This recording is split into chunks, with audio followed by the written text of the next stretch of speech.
Hello, everyone. We're here today with Dr. Jackie Montefiore, who is the founder of Sante Medical, which is a low carb medical clinic in Brisbane, Australia. Thanks, Jackie, for joining us today. Pleasure, Tracy, and apologies again. I was a bit late. The story of my life, really.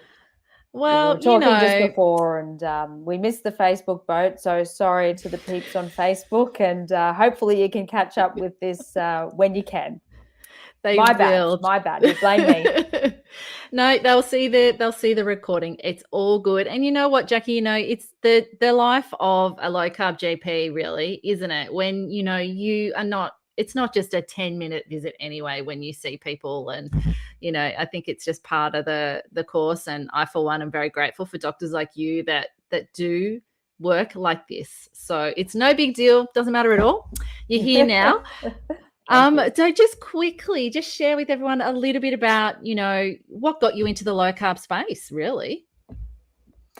Yeah, sure. So my background, for those who don't know me, which is probably a lot of people, I was a dietitian and very much schooled in the food pyramid, low-fat diet, concerns about cardiovascular disease from a high saturated fat intake.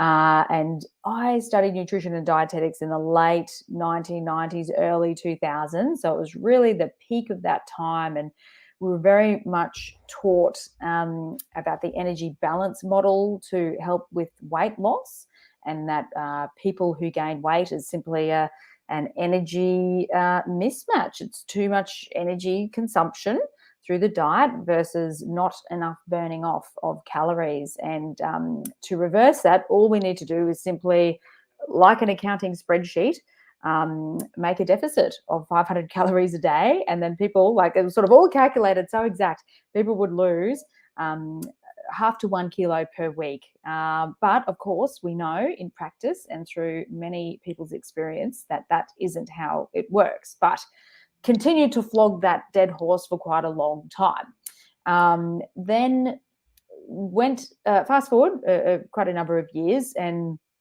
decided to go back to uni and study medicine. Went through a medical training, hospital intern, junior doctor, and then started GP training. And in amongst all that, getting a little bit older, sort of into my 30s, wanting to have a family of my own. So did that, had some babies, and second one, this is a very condensed version of my life, but second one, just in the time that I was breastfeeding her, came across or kind of rediscovered this concept of low carbohydrate nutrition. And it was really from the situation of Gary Fedke, who's the Tasmanian orthopedic surgeon who got into some trouble through APRA, which is the medical regulation body, for giving nutrition advice. And it really just piqued my attention that like it just seemed very odd that this was making news. And I'm like, what is this guy saying? Just knowing that background in nutrition myself, and looking at what he was saying and the concepts of how refined carbohydrate causes insulin to rise, and which is really the root cause of a bunch of illnesses that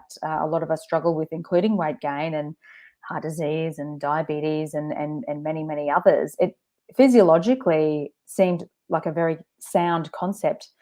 And that combined with also, the high intake of polyunsaturated oils that we've been recommended to have, driving inflammation. So basically, looking at his website and talks led me down a massive rabbit's warren, which I'm still digging through at the moment, of course, evolving over time. But that prompted me to make my own changes to diet and completely change my own philosophy about what I thought was a healthy diet, get my own health and weight under better control, which was starting to go a bit off the rails.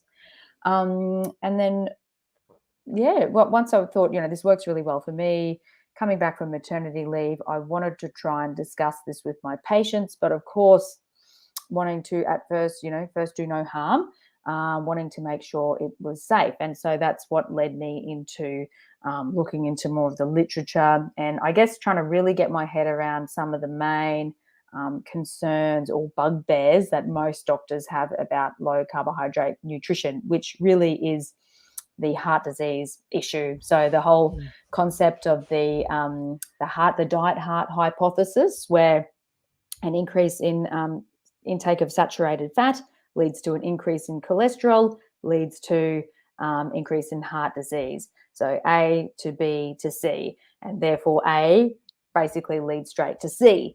And so that really piqued an interest for me in trying to help people determine their own cardiovascular risk profile. And that to this day is a question I'm asked a lot about, and I'm asked for a second opinion about. If people are told their cholesterol's high through their doctor, and their doctor wants to put them on cholesterol lowering medication like a statin, it's pretty common that people will come and ask me basically for a second opinion. And I don't profess to have all the answers, of course, but I give my point of view, which in a nutshell is, really looking at their cardiovascular risk in the context of everything, not just through the lens of cholesterol, because there are 300 recognized risk factors of developing cardiovascular disease. So why should we only focus just on cholesterol? So I'm sorry, that was very rambly, but that brings me to where I am today. And in my own practice here in Paddington and Brisbane, and basically, which is a GP practice, with the difference that we try and focus on a food-first approach. And these days we have a nice little team here. So Jackie. I was doing the summit work yesterday, and I went to your website just to get some stuff. I couldn't believe how many doctors and people you've got working for you now. It's amazing. Yes, well, yeah. So it's really kind of taken a bit of a life of its own. So it's kind of that sort of thing. One thing led to another, and I was renting a room here in this building I'm in now, and then the opportunity came to rent another room, and then to take another room. It wasn't that much more to actually rent the building, and so then we have all this space, and now that gives us space that we have our dietitian, who's just an integral part of our practice. She's, part of the fabric of the practice, and that's Melanie Walters, and she's very much on board with all the low carb nutrition. And another wonderful thing we've got going on is our functional medicine doctor, Dr. Ravi Gornal, and it is just fantastic having her here. She's unfortunately away at the moment. Otherwise, I would have dragged her along to preparing a talk also for this summit. But it's just brilliant because I'm coming at all of this from a mainstream GP point of view. And there's a certain point with our training that, people will ask us questions like in-depth questions about, say, thyroid or hormones, that our traditional training only takes us so far. And that's where Dr. Ravi has got, the GP training and experience, but then she's done this extra training in the functional medicine, and we very much bounce off each other with looking after our patients. So it's great. Well, I'm loving it, and it's a really good model, I think. So that's where I am today. Well, busy though. Yes, I can imagine. I think I've known you for 4 years, I think now, Jackie, and I think you've always just been busy with it, with work and kids and life, and but it's just amazing the work you're doing, and I would love to know from you what you're going to share in the summit. So I believe it's a little bit of a talk around, what you've seen and your insights in terms of being a low carb GP in this practice for 4 years now. 4 years. Yeah, nearly. Yeah, it will be nearly 4 years in about September. So, yes, so in the summit, my talk will be going through, as you said, Tracy, some insights of what I've learned from 4 years of having a low carb oriented practice. And certainly my views have changed over time. How I viewed things 4 years ago is different now, and evolves as yours does, I think, too, Tracy, and obviously the way you deliver your help to people has evolved over time, and I think that just reflects for both of us just having that experience and seeing a whole bunch of different people and their own struggles, and trying to tweak the approach to find the best way to help them. So I'll be sharing some of those insights, and we haven't finalized it yet, but I believe our dietitian Mel will share some insights as well too. But we're still finalizing the content of I will await the surprise. But it will be sharing that. And to give you a bit of an idea of what I'll cover, I've made a few little notes, but I was reading this book and they talk about this concept of, it's called cruel optimism. And I found it a very, it's an interesting term. Basically, it's referring to being very careful to not try and solve, sorry about the light here, try and solve a complex problem with a single one-dimensional solution. And I just wonder if sometimes people might have the impression in the low carb space, they kind of come in with this story. They've got, a background of like a long dieting history. Maybe they're in their 50s or 60s or older, and they've accumulated this long history of trying to, be on diets and eat low fat. And over that time, they have accumulated some health concerns and some hormonal concerns. And I think sometimes we do have to be a little bit careful to not give the impression that if you just eat carnivore, all of that situation will melt away. And not even just to do with the medical situation, because obviously people come to us in the context of the rest of their lives. And in my seat as a GP, I hear all these sorts of very challenging situations people are going through and caring for elderly parents or maybe like disabled children, and very tricky work situations and bullying and, all sorts of problems. And to just kind of have a throwaway, just eat keto and you'll be fine. It just doesn't really give, I don't want to say give credit, but, certainly the solution often needs to be a bit more holistic than that.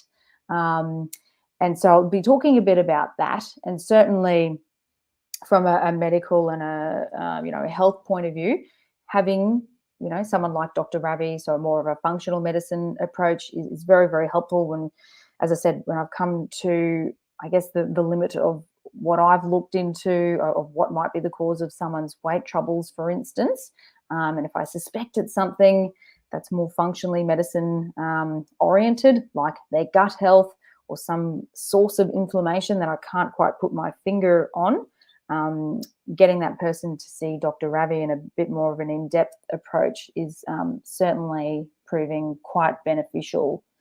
So, it's just going to be along those insights about what I've learned and how my view has evolved over that 4 years. It sounds really, really interesting, Jackie. I'm really looking forward to hearing it. I think, there's the theme I've heard today is, okay, it's started with the calories. It's never as simple as calories in, calories out. And then, of course, cholesterol. It's never as simple as fat increases cholesterol and gives you heart disease. And then I see exactly the same. I do, when you talk about it's just not a one size fits all, here, go and eat low carb or keto or carnivore and it'll solve all your problems. I think, it is so far too simplistic. I think human beings love to kind of want to find that, give me that panacea, that pill, that one solution, but it doesn't. And, that I think the longer I'm in the space too, that's exactly what I see. And I think it's really unhelpful to just say, it's just about diet. It just isn't. And I think, I'll be really very interested. important. Very important, of course.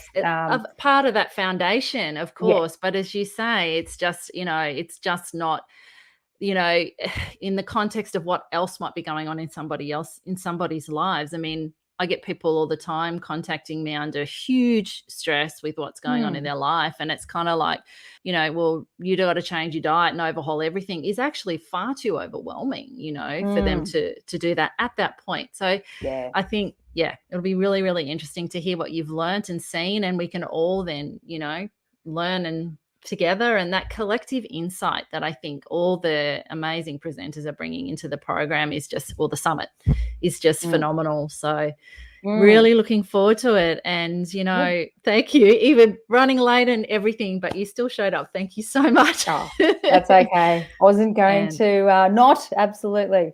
And then, yeah, I agree, Tracy. I'm really looking forward to hearing some of the talks in the summit.